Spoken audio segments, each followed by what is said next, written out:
Estamos de regreso en este foro Todo con Educación, reflexiones sobre la reforma educativa, y habíamos interrumpido al doctor Gil Antón, que estaba justo a punto de decir algo. No, para nada.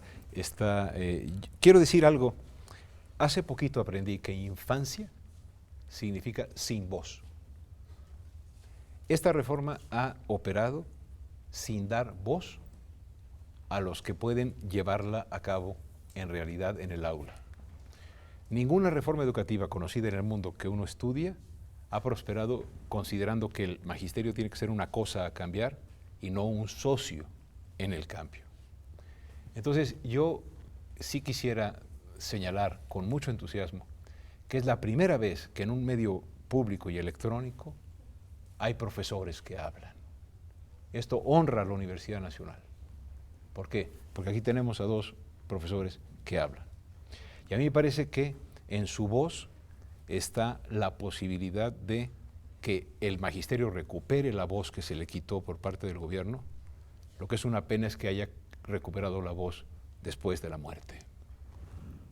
Y justamente como tenemos voz y tenemos la palabra, en este momento la negociación está activa y tenemos ya, este es nuestro último bloque, pero saber qué estamos esperando, qué podemos esperar. Por fin estamos sentados a la mesa, hay intercambio de ideas y posibilidades. ¿Qué espera el magisterio de Bueno, esto? nosotros lo que esperamos es que este conflicto realmente tenga una salida. Entendemos que hay dos posturas, ¿sí? La postura del que tiene que ver con la ley, que luego es la reforma mal llamada educativa, y la otra postura que es la defensa, ¿no?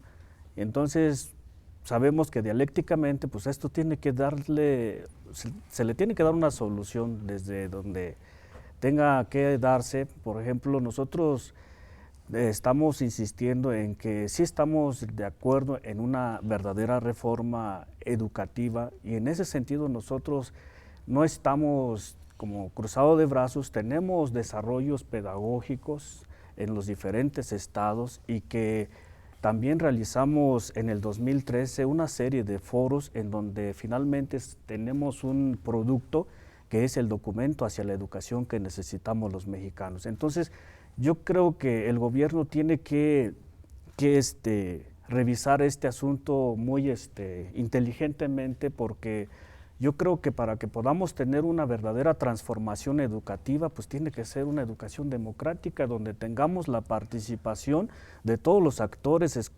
de la educación, y que podamos llegar a una verdadera transformación.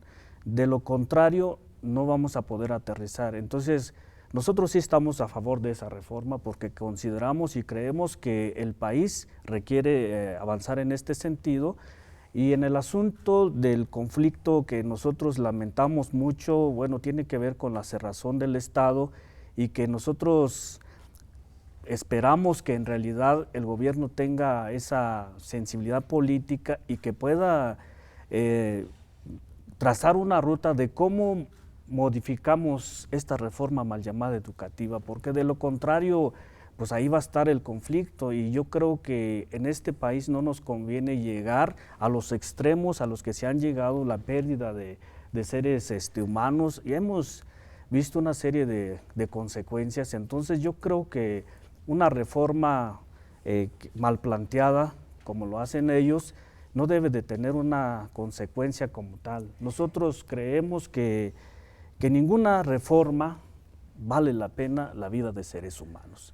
Pero el trazo, el camino, ¿tiene que ir de mano del gobierno, o dónde se podría destrabar este asunto? En estas dos posturas encontradas, ¿dónde podríamos encontrar un actor que pueda destrabar, que pueda trazar ese camino?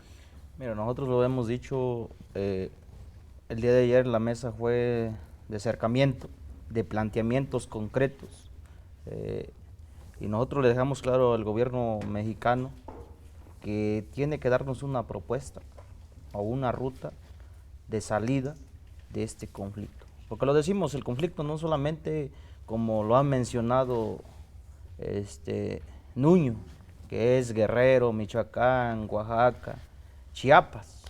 Hoy el conflicto ha escalado a gran escala, que podemos ver el día de ayer, movilizaciones en Monterrey, en Coahuila, en Sinaloa, Sonora, que también está movilizándose. O sea, este es un movimiento ya más amplio de todos los sectores. Entonces decimos que hoy el conflicto ha escalado a más, y si el gobierno tiene ese tacto político de realmente darle la participación de los actores principales para la transformación de la educación de nuestro país. ¿Y esos quiénes son? Son los profesores, son todos los padres de familia y los alumnos y otras dependencias que también le corresponde formar parte de esta cuestión de la transformación, donde realmente se haga un modelo educativo que permita avanzar la educación de nuestro país. Entonces yo cerraría por eso.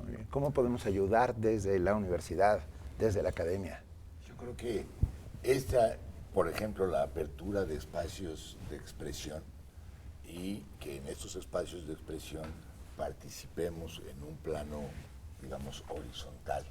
Quiénes somos investigadores o profesores universitarios y quiénes son integrantes del magisterio en básica es una primera aproximación muy interesante. Digamos que entender en los hechos que la universidad es en efecto un espacio para la libertad y para la pluralidad es muy importante.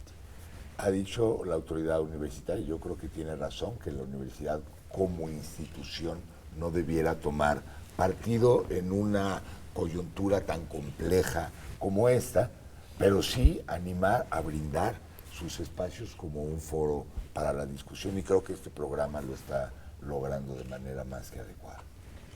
Manuel. Y también yo invitaría a que nosotros, los universitarios, comprendamos algún día que somos profesores de la escuela pública mexicana y que los intelectuales más importantes de cualquier país moderno son los profesores que nos enseñan a leer, porque sobre los que nos enseñaron a leer estamos trabajando los demás. Es decir, no es cierto que somos los SNI 19 y todos estos que andamos de sangroncitos por ahí. No, no. Son esas personas que en las comunidades enseñan a leer y escribir. Y en ese sentido, a mí me parece que hay una responsabilidad del legislativo. El facultado para establecer las leyes es el Congreso de la Unión. El Congreso de la Unión aprobó estas leyes. Que haya una fracción en el Congreso que diga, ¿saben qué? Por el bien de la educación, por el bien de la paz social, por el bien de la gobernabilidad, hagamos una pausa, pensemos, convoquemos a lo que nunca convocamos, a la voz de los profesores, a la voz de los padres de familia, a la voz de muchos otros actores, para pensar no en cómo controlamos al magisterio, sino en cómo abrimos espacio a que mejore el aprendizaje en el país. Estamos ya terminando este foro, todo con educación, reflexiones sobre la reforma educativa. Agradezcámosles. No, bueno, enormemente. agradecemos muchísimo. Bueno, pero antes yo creo que está muy bien.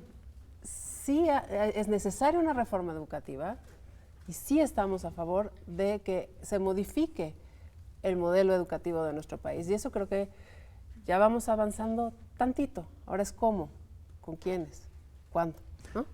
Este primer paso importantísimo que es estar aquí, hablar, mirarnos a las caras, tener la voz y la palabra, hay que sin duda agradecer a la Universidad Nacional Autónoma de México y a sus medios que lo han hecho posible. Y agradecemos, por supuesto, al profesor René Santiago de Jesús, de la sección 14 Guerrero, al profesor Raciel Gutiérrez de la sección 18 Michoacán, Gracias, al doctor Manuel Filantón, muchas gracias, y al doctor Roberto Gutiérrez, muchísimas gracias por acompañarnos el día de hoy y darnos luces sobre lo que está pasando. Al contrario, gracias. Y a ustedes que están ahí escuchándonos, viéndonos, vamos a seguir hablando, vamos a seguir discutiendo, vamos a seguir tocando todos los puntos que tengan que ver con la reforma educativa y esperando eso, privilegiar la idea y la palabra frente a cualquier acto de violencia, el cual reprobamos sin lugar a dudas.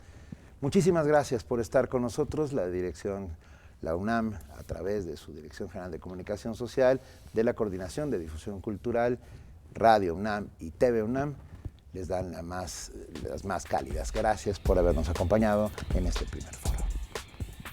Muchas gracias. Gracias a ustedes por el espacio y fue un Maestro. placer compartir.